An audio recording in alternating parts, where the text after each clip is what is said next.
Hey, good morning, everybody. It's a little bit of a storm here too this morning. That's why it's pretty dark, but I'm outside on my porch. See if I can get this captured while the Wi-Fi still works. So today we are talking about the 5 things that you need to know before you leave a narcissist. If you don't know who I am, I'm Rita Hickman, a body-mind expert and a shiatsu massage therapist. But my specialty is helping women work with their body and mind, the repressed trauma, the neurowiring in their brain, the beliefs that we hold, whether we have support systems or not, all of those things that I help women get them so that they can move on and create the next chapter of their life. Whether in the middle of divorce, considering divorce, family, whatever, you name it, I help them out. So anyways, we're talking about the second thing today that you need to know before you leave a narcissist.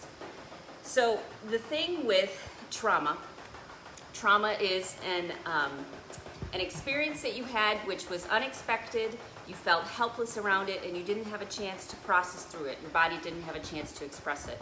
Those physical reactions to adrenaline and cortisol and all of the fight-flight chemicals, if they don't get expressed, whether you were a child and you were perfect and always had to do everything perfectly and never got to talk about the things that were going on, which actually was more women than we expect, you know, and there were secrets and there was all this dysfunction. So many women had that as children or even as they got older. I mean, your brain doesn't stop growing until it's at least 28. So you're constantly being imprinted and getting to a higher space of development. So trauma happens all along the line. Remember, it's helpless, can't express it or process it in any way, and it's unexpected. So all of those shakiness, all of the expression of cortisol and adrenaline and all of it end up shoved down and stored someplace else in your body because you didn't pee it out or cry it out or sweat it out or breathe it out through, you know, speaking or yelling or anything. It didn't get moved. And so what happens is when trauma gets lodged in your body, it creates that automatic triggering fight or flight response. Until you get a handle on your own trauma, on your fight or flight response, it's not wise necessarily to leave a narcissist until you at least have some skills along that. I'm not saying you wait until you're perfect. I'm saying if you leave before you know how to manage the anger and the sorrow and the resentment and the guilt and the shame and the frustration and all of those feelings that come up because of trauma that either caused by this narcissist or another one, until you release some of that and get a handle on it, they're always going to be able to control and manipulate you. They're always going to be able to push your buttons to put you in the direction that you don't want to go. So one of the biggest betrayals that we have is when we betray ourselves, when our physical body goes into that fight or flight, and once again, we are paralyzed or helpless, or we're right back in that place we were when the trauma first happened, which meant that we didn't have a voice, we couldn't express it, we didn't feel safe enough to express it. We had to try to keep a death grip, you know, on our reactions and school our reactions to be neutral, you know, all sorts of things. Until we start to detox those emotions physically out of our body, then they're always going to control you. And if they can control you, then the narcissist can still control you. And you may leave, but you'll keep being drawn back. You'll keep ending up feeling helpless and addicted and attached and on this drama crazy train. You'll still be there because the drama is still inside your body. So the second thing you need to know before you leave a narcissist is that you need to start doing some of this clearing work.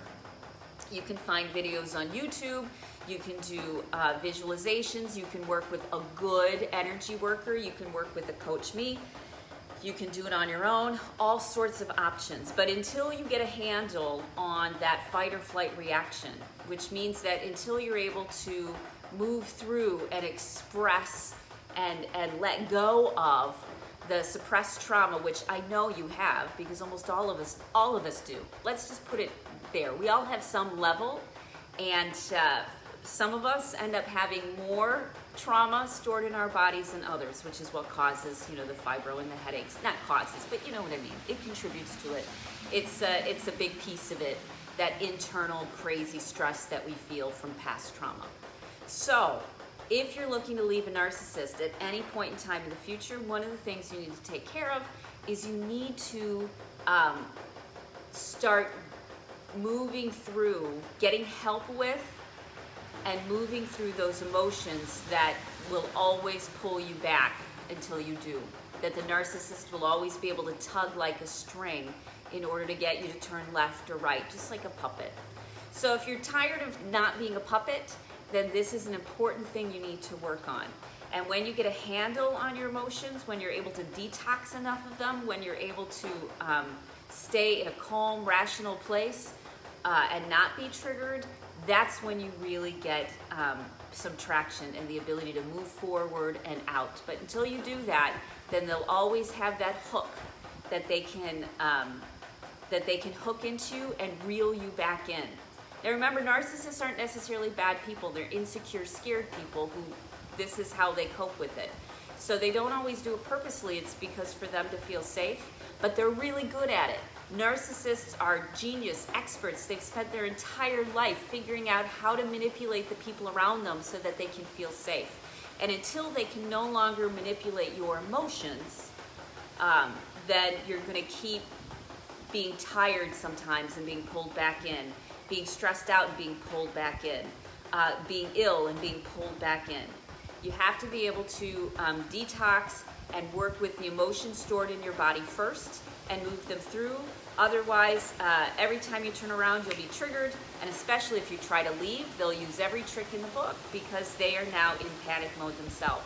And they will use everything to get you into that fight or flight place, because when you are, you're more predictable. When you are in fight or flight, you are not in control and they are in control. And it gives them a sense of safety. So it's there internally to try to get you off balance. However, you can't let the crazy person drive the train. You just can't. You have to start to become the healthy, balanced role model for them, whether you stay in relationship or not. You have to be the one that starts moving forward and detoxing these things and getting healthy.